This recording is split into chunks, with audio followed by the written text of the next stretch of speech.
انشائیہ کیا ہے؟ اس سے پہلے ہم دو مضمون پڑھ چکے ہیں، مٹی کا تیل جو کہ خواجہ حسن نظامی کا تھا، اور مٹی کا تیل ایک مضمون ہے۔ اسی طریقے سے بعض پرانے لفظوں کی نئی تحقیق، یہ بھی ہم پڑھ چکے ہیں، اور یہ بھی ایک مضمون ہے جو کہ سید سلیمان ندوی کا ہے۔ آج ہم پڑھنے جا رہے ہیں انشائیہ کیا ہے۔ انشائیہ کیا ہے؟ جیسے آپ سے کوئی پوچھ لے کہ پوئٹری کیا ہے، اسی طرح کا سوال ہے کہ انشائیہ کیا ہے۔ انشائیہ کیا ہے؟ یہ بھی ایک مضمون ہے۔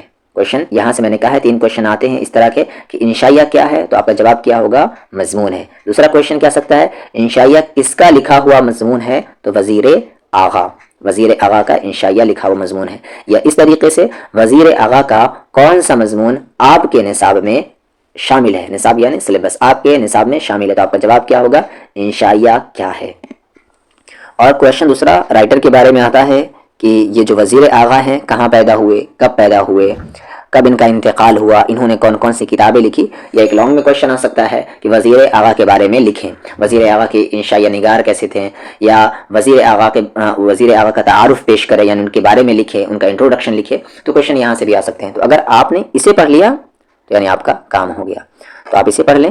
ویسے میں یہاں پر سمجھاتا ہوں، وزیر آغا ایک ساتھ، یعنی ایک ساتھ وہ کیا کیا تھے؟ یہاں سے کہا گیا وزیر آغا ایک ساتھ نقاد تھے، شاعر تھے، اور انشائیہ نگار تھے۔ وزیر آغا ایک ساتھ نقاد، شاعر اور انشائیہ نگار ہے۔ نقاد کہتے ہیں تنقید کرنے والے کو، یعنی کریٹیسائز کرنے والے کو۔ مان لے کہ کسی نے کوئی غزل لکھی اور اس پر انہوں نے کیا کر دیا؟ تنقید کر دیا، یعنی وہ غزل کیسی ہے، کیا وہ غزل صحیح بہر میں لکھی گئی ہے، اس غزل کا وزن صحیح ہے، اس میں کیا اچھائی ہے، کیا خرابی ہے۔ تو یہ تنقید کرنے والے کو ہم نقاد کہتے ہیں۔ تو وزیر اعظم ایک نقاد تھے، ایک شاعر تھے، شاعر یعنی پوئٹری کرنے والے تھے، اور ایک انشائیہ نگار بھی تھے۔ انشائیہ کے بارے میں ابھی میں بتاؤں گا کہ یہ کیا ہوتا ہے۔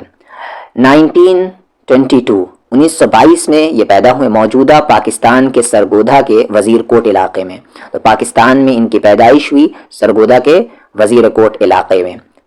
گورنمنٹ کالج لاہور سے اعلیٰ تعلیم حاصل کرنے کے بعد، پنجاب یونیورسٹی سے اردو ادب میں طنز و مزاح کے موضوع پر PhD کے لیے تحقیق مکمل کی۔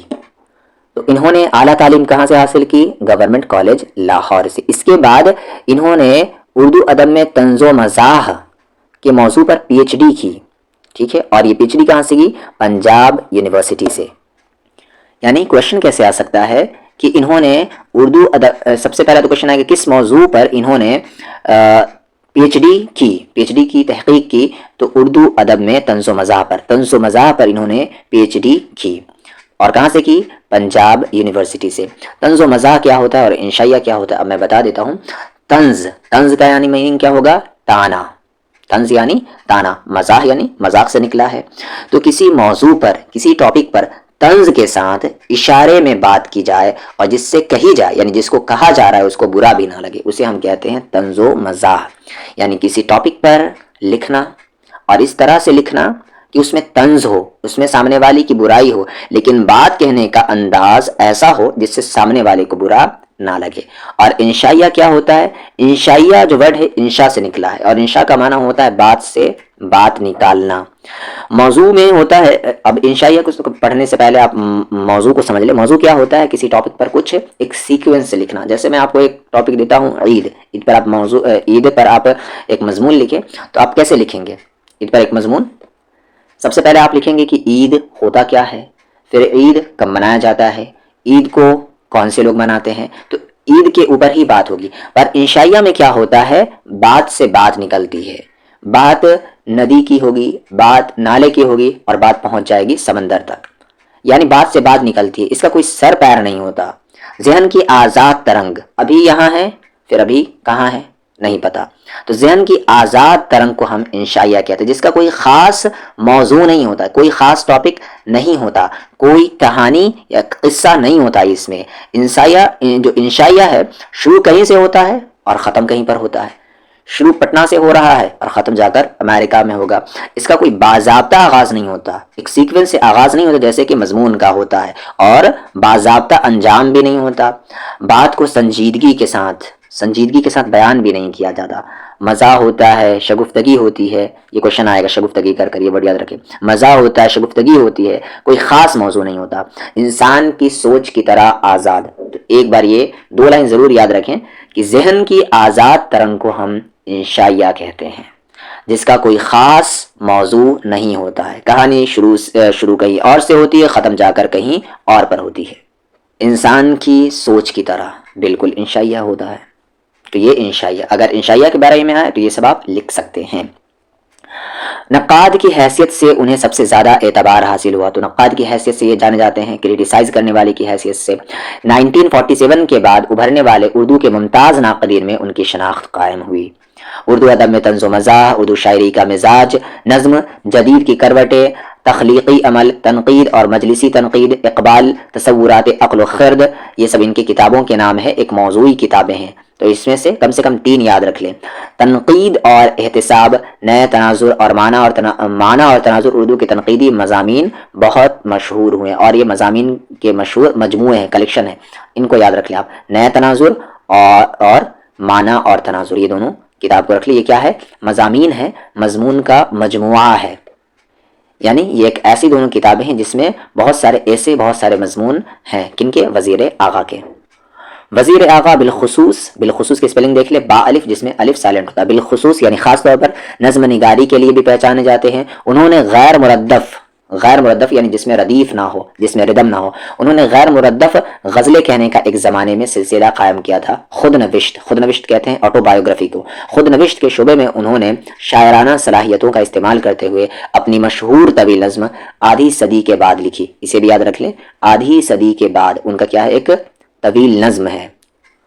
ان کا کلیات لفظوں کی چھاگل مشہور ہے. یعنی ان کی کلیات کا نام کیا ہے؟ لفظوں کی چھاگل. یہ بھی کوشچن آ سکتا ہے کہ لفظوں کی چھاگل کس کی کلیات ہے؟ کلیات یعنی انہوں نے جو کچھ لکھا ایک جگہ جس کا جمع ہو جانا اسے ہم کہتے ہیں کلیات.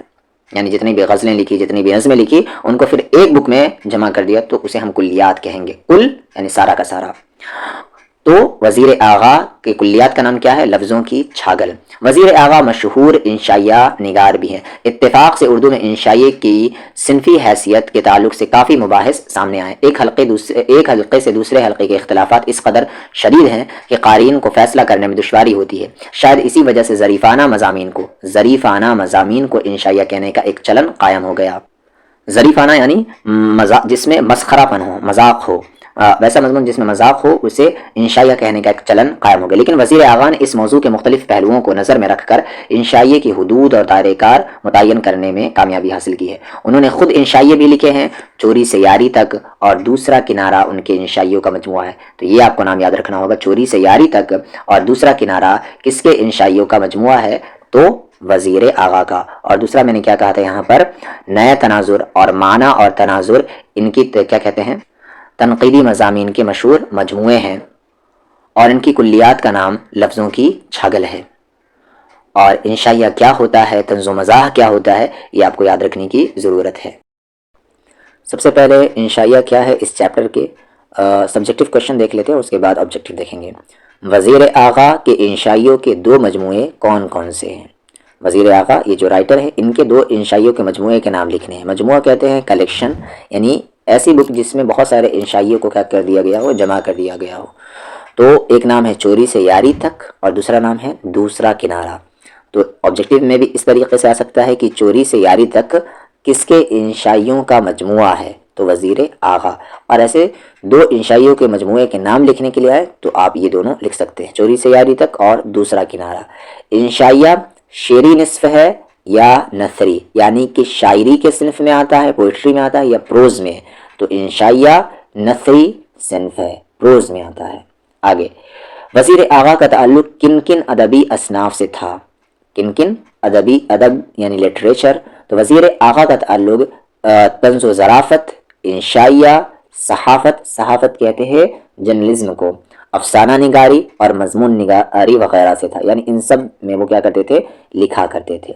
وزیر آغا کس صنف شاعری کے لیے مشہور ہیں؟ تو وزیر آغا نظم نگاری کے لیے مشہور ہے. وزیر آغا کی 2 تنقیدی کتابوں کے نام لکھے. تو نئے تناظر اور معنی اور تناظر، یہ دونوں کتاب کے نام یاد رکھ لیں. تنقیدی کتاب ہے یہ دونوں وزیر اعلیٰ کے، نئے تناظر اور معنی اور تناظر. بار بار کہہ رہا ہوں کہ یہ شارٹ ہے، اگر لانگ میں آئے تو سب کو کیا کر دینا ہے، مکس اپ کر دینا ہے. کیا انشائیہ کو دوسری اصناف ادب سے ان کی غیر رسمی طریقہ کار ممیز کرتا ہے، الگ کرتا ہے؟ تو ہاں، غیر رسمی طریقہ کار انہیں دیگر اصناف سے ممیز کرتا ہے. باقی جو اصناف ہوتے ہیں، باقی جو صنف ہوتے ہیں، اس میں کیا ہوتا ہے، میں نے آپ کو بتایا کہ اس میں ایک طریقہ کار سے اسٹوری چلتی رہتی ہے. یعنی عید پر بات ہوتی ہے تو عید پورے مضمون میں، پورے ٹاپک میں عید ہی پر بات ہوتی ہے، اور اس میں کسی اور ٹاپک پر بات نہیں کی جا سکتی، ضرورت نہیں ہے. لیکن اگر انشائیہ ہے تو اس میں کوئی طریقہ نہیں ہوتا ہے. انشائیہ کا ایک رول ہوتا ہے کہ اس کا کوئی رول نہیں ہوتا. کیا انشائیہ نگار کا مقصد جدت ترازی ہے؟ نہیں، انشائیہ نگار کا مقصد جدت ترازی نہیں ہے. جدت تراز کہتے ہیں ہم نیا چیز پیدا کرنے والا انوینٹر، تو اس کا کوئی ایسا مقصد نہیں ہوتا. انشائیہ کی امتیازی صورت کس کے رہین منت ہے؟ تو انشائیہ کی امتیازی صورت خوشگوار تازگی رہین منت ہے. وزیر اعلیٰ، ایسے امپورٹنٹ کوشچن یہ دونوں نہیں ہیں. وزیر اعلیٰ کی 3 کتابوں کے نام لکھیں. تو یہاں پر اردو ادب میں طنز و مزاح، اردو شاعری کا مزاج اور نظم جدید کی کروٹیں، یہ وزیر اعلیٰ کے 3 کتابوں کے نام ہو گئے. اور پیچھے جو تنقیدی کتاب تھے اور 2 انشائیوں کے مجموعے کے نام تھے، وہ سب بھی یہاں پر لکھ سکتے ہیں اس کے بجائے. کیا انشائیہ شگفتہ موڈ کی پیداوار ہے؟ ہاں، انشائیہ شگفتہ موڈ کی پیداوار ہے. انشائیہ کی ڈیفینیشن میں آپ یہ لکھ سکتے ہیں. شگفتہ کہتے ہیں کہ وہ چیز جو کھلا ہوا ہو، انٹرسٹنگ ہو، الگ الگ ہو، بکھرے ہوئے ہوں، ایک طرح کی بات نہ ہو. کیا انشائیہ دوسری اصناف سے اپنے اختیار کے باعث علیحدہ یعنی الگ نظر آتا ہے؟ تو ہاں، انشائیہ علیحدہ نظر آتا ہے. ہر ملک ما است سے کیا مراد ہے؟ اس سے مراد ساری زمین ہماری ہے، یعنی ہر ملک ہمارا ہی ملک ہے. ہر ملک ما است، اس سے مراد کیا ہے؟ ساری زمین ہماری ہے، یعنی ہر ملک ہمارا ہی ملک ہے. اب چلتے ہیں آبجیکٹیوز پر. تنقید کس طرح کا ادب ہے؟ تو تنقید ایک غیر افسانوی ادب ہے. آپ کو دوسرے چیپٹر ہی میں بتا دیا گیا ہے کہ افسانوی نثر کیا ہے، غیر افسانوی نثر کیا ہے. اس طرح کے جتنے کویشچن آئیں گے وہ آپ شروعات کے دیکھ لیں، آپ سے بن جائیں گے. تو تنقید کس طرح کا ادب ہے؟ غیر افسانوی. آگے، وزیر اعلیٰ کا کون سا مضمون، آگے یہ کویشچن جیسا کہ میں کہتا ہوں، وزیر اعلیٰ کا کون سا مضمون آپ کے نصاب میں، آپ کے سلیبس میں شامل ہے؟ تو انشائیہ کیا ہے، یہ ان کا مضمون ہے جو ہمارے سلیبس میں شامل ہے. وزیر اعلیٰ کی پیدائش کب ہوئی؟ 1922. مضمون انشائیہ کیا ہے کہ مصنف کون ہے؟ اسی کویشچن کو دوسرے طریقے سے، تو اس کے مصنف ہے وزیر اعلیٰ. وزیر اعلیٰ کے ایک انشائیوں کے مجموعے کے نام لکھیں. 2 میں بتا چکا ہوں سبجیکٹیو میں، یہاں پر ایک پوچھا جا رہا آبجیکٹیو میں. تو یہاں پر چوری سے یاری تک، یہ ان کے انشائیوں کا مجموعہ ہے. 2 تھا، ایک اور بتائیں. انشائیہ کیا ہے؟ تو مضمون کی قسم ہے، مضمون نہیں ہے، مضمون کی ایک قسم کو ہم انشائیہ کہتے ہیں. وزیر اعلیٰ کی وفات کب ہوئی؟ تو ان میں سے کوئی صحیح نہیں ہے. ویسے ایسے کویشچن نہیں آتے ہیں. ان میں سے کون سی تصنیف وزیر اعلیٰ کی نہیں ہے؟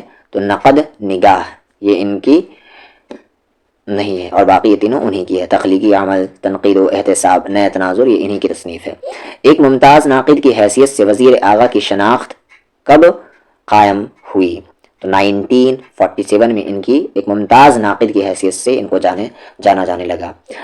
ایک ممتاز ناقد کے علاوہ وزیر اعلیٰ کی شہرت کس چیز میں تھی؟ یعنی ناقد یعنی کریٹیسائز کرنے والا، اس کے علاوہ ان کی اور کس چیز میں شہرت تھی؟ تو انشائیہ نگار میں، انشائیہ نگاری میں بھی یہ شہرت پا چکے تھے. انشائیہ نگار کا مقصد کیا ہوتا ہے؟ تو جدت ترازی. انشائیہ نگار کا مقصد کیا ہوتا ہے؟ جدت ترازی، یعنی بات سے بات پیدا کرنا، بات کو کھلے رکھنا. وزیر اعلیٰ کا تعلق کس ملک سے ہے؟ تو پاکستان سے. وزیر اعلیٰ کا تعلق کس صنف سے ہے؟ تو انشائیہ سے، جو کہ آپ کی کتاب میں ہے. انشائیہ کیسی صنف ہے؟ تو نثری. انشائیہ نثری صنف ہے، پروز ہے، پوئٹری نہیں ہے. جس تحریر میں، تحریر کہتے ہیں لکھائی کو، جس تحریر میں شعر و ادب کی تفہیم اور تعبیر و تشریح کی جائے اسے کیا کہتے ہیں؟ جس تحریر میں، جس لکھائی میں شعر و ادب کی، شعر شعر کہتے ہیں پوئٹری کو، ادب یہی لٹریچر میں آگے، شعر و ادب کی تفہیم یعنی اس کا سمجھنا، فہم اور تعبیر و تشریح اور ایکسپلینیشن کی جائے، اسے کیا کہتے ہیں؟ تو تنقیدی مضمون کہتے ہیں۔ انشائیہ کو دیگر اصناف سے کون سی چیز ممیز کرتی ہے؟ یعنی انشائیہ میں کون سی ایسی چیز ہے جو اسے دوسرے اصناف سے، دوسری چیزوں سے، جیسے داستان سے، افسانہ سے، ناول سے، خاکہ سے، کون سی چیز انشائیہ میں ہے جو اسے دوسروں سے الگ کر دیتی ہے؟ تو غیر رسمی طریقہ کار، غیر رسمی طریقہ کار اسے دوسرے اصناف سے الگ کر دیتی ہے۔ انشائیہ کس چیز کی پیداوار ہے؟ تو شگفتہ موڈ کی پیداوار ہے۔ یہ دونوں کوشچن اسے لکھ سکتے ہیں آپ انشائیہ کی ڈیفینیشن میں۔ وزیر آغا کی پیدائش کہاں ہوئی؟ پاکستان میں، اوپر میں بھی یہ کوشچن آ چکا ہے۔ اردو شاعری کا مزاج کے مصنف کون ہے؟ رائٹر کون ہے؟ تو وزیر آغا۔ انشائیہ کی ایک اضافی خوبی کیا ہے؟ یعنی انشائیہ میں ایک اضافی، یعنی جو ضروری نہیں ہے، اضافی، ایکسٹرا، انشائیہ کی ایک اضافی خوبی کیا ہے؟ تو طنز و مزاح۔ بتا چکا ہوں میں کہ طنز و مزاح کیا ہوتا ہے۔ وزیر آغا کے کسی ایک تنقیدی مضامین کے مجموعے کا نام لکھے، تو نئے تناظر۔ میں نے کہا تھا ان دو کتاب کو نام یاد رکھ لینا ہے جو تنقیدی مضامین کے ہیں۔ انشائیہ نگار ڈاٹ ڈاٹ طریقہ کار اختیار کرتا ہے، غیر رسمی طریقہ کار اختیار کرتا ہے۔ اس چیپٹر میں قواعد سے ریلیٹڈ یعنی گرامر سے ریلیٹڈ کوشچن ہے۔ پہلا کوشچن ہے درج ذیل الفاظ کی جنسیت ظاہر کرے۔ بتا چکا ہوں آپ کو اس سے پہلے والے چیپٹر میں کہ یعنی ان الفاظ پہ جملے بنانے ہیں آپ کو، اور ایسے جملے بنانے ہیں کہ اس سے مذکر اور مؤنث یعنی یہ ورڈ میل ہے کہ فیمیل ہے، میسکولن جنڈر ہے کہ فیمینن جنڈر ہے، پتہ چل جانا چاہیے۔ اور دوسرا ہے واحد سے جمع بنانا ہے یعنی سنگولر سے پلورل بنانا ہے، اور تیسرا ہے ضد بنانے ہیں یعنی کہ اپوزٹ ورڈز لکھنے ہیں، اور چوتھا ہے مترادف لکھنے ہیں۔ مترادف یعنی سینونیمس، پارے واضح شبد لکھنے ہیں آپ کو۔ تو ایسے جملے بنانے ہیں کہ جنسیت ظاہر ہو جائے۔ تو کیا کہا ہے؟ جس میں آ کا ساؤنڈ آ جائے وہ مذکر ہوگا، اور جس میں ای کا ساؤنڈ آپ لے کر آئیں گے وہ مؤنث ہوگا۔ جیسے حیت، حیت اب کیا ہے؟ یہ مذکر ہے کہ مؤنث ہے؟ حیت مطلب ہوتا ہے شکل و صورت، ظاہری بناوٹ۔ تمہاری حیت قابل دید ہے، یعنی تمہاری ظاہری بناوٹ، تمہاری حیت قابل دید ہے، دید یعنی دیکھنا، دیکھنے کے قابل ہے۔ تو حیت پر کیا کہا گیا؟ تمہاری حیت، تو یہ مؤنث ہو گیا۔ اگر تمہارا کہتے ہیں تو مذکر ہوتا، پر ہم کہہ رہے ہیں تمہاری حیت، تو یہ حیت کیسا لفظ ہے؟ ایک مؤنث لفظ ہے۔ مضمون، احمد جمال کا مضمون شائع ہو گیا۔ دیکھیں آ ساؤنڈ آ رہا ہے تو یہ مضمون کیسا ورڈ ہے؟ ایک مذکر ہے۔ آزادی، ہندوستان کو 1947 میں آزادی ملی، کیا ہوگا یہ؟ آزادی ورڈ مؤنث۔ صنف، انشائیہ کا صنف، یہاں پر پہلے آ گیا کا تو یہ مذکر ہے، انشائیہ کا صنف نثر ہے۔ لباس، تمہارا لباس، تمہاری کہتے تو یہ مؤنث ہوتا، پر کہتے کیا ہے؟ تمہارا، تمہارا لباس نیا ہے تو یہ مذکر ہے۔ حقہ، اس کا حقہ پانی بند ہو گیا، حقہ بند ہو گیا، آ ساؤنڈ آ رہا ہے، مذکر ہے۔ انشائیہ، پطرس بخاری کا انشائیہ، کی انشائیہ نہیں، کا انشائیہ اچھا ہے تو یہ مذکر ہے۔ انشائیہ کیسا لفظ ہے؟ ایک مذکر لفظ ہے۔ اگلا ہے مندرجہ ذیل، یعنی جو نیچے دیے ہوئے ہیں ان کو واحد سے جمع بنانا ہے، یعنی کہ سنگولر سے پلورل بنانے ہیں، اور کافی امپورٹنٹ ہوتے ہیں، 5 مارکس کے آتے ہیں، آبجیکٹیو میں بھی آ جاتے ہیں اور سبجیکٹیو میں۔ حد کا حدود، یعنی حد سنگولر ورڈ ہے، اس کا پلورل حدود، حد واحد ہے، جمع اس کا حدود۔ ضابطہ، ضوابط، ضابطہ، ضوابط، ضابطہ مطلب ہوتا ہے رول، قاعدہ۔ صورت، سور، صورت، سور، یاد رکھیں اسے، صورت یعنی یہ شکل، اور اس کا کیا کہتے ہیں؟ جمع کیا ہے؟ سور۔ نقش، نقوش۔ مظہر، مظاہر، مظہر، مظاہر۔ درج ذیل الفاظ کے ضد بنانے ہیں یعنی کہ اپوزٹ ورڈز لکھنے ہیں۔ تازہ، باسی۔ حسن، قباح، یاد رکھیں حسن کا قباح، حسن یعنی خوبصورتی، اور بدصورتی کو قباح کہیں گے، یہاں پر بدصورتی نہیں لکھنا ہے، قباح۔ حسن، قباح۔ ارض، ارض کہتے ہیں زمین کو، تو اس کا ضد کیا ہے؟ سما، آسمان، ارض، سما۔ روشن، تاریک۔ کفر، ایمان۔ ترقی، تنزلی، ترقی، تنزلی۔ مندرجہ ذیل الفاظ کے مترادف لکھنے ہیں، مترادف یعنی کہ سینونیمس لکھنے ہیں۔ صورت، شکل۔ تاریک، اندھیرا، تاریک، اندھیرا، یعنی تاریک معنی بھی اندھیرا ہوتا ہے، اندھیرا معنی بھی اندھیرا، سینونیم سے ہی ہوتا ہے کہ ورڈ 2-3 ہوں پر میننگ ایک ہو۔ علیحدہ، الگ۔ ڈھانچہ، بناوٹ۔ سیاح، صحرا گرد۔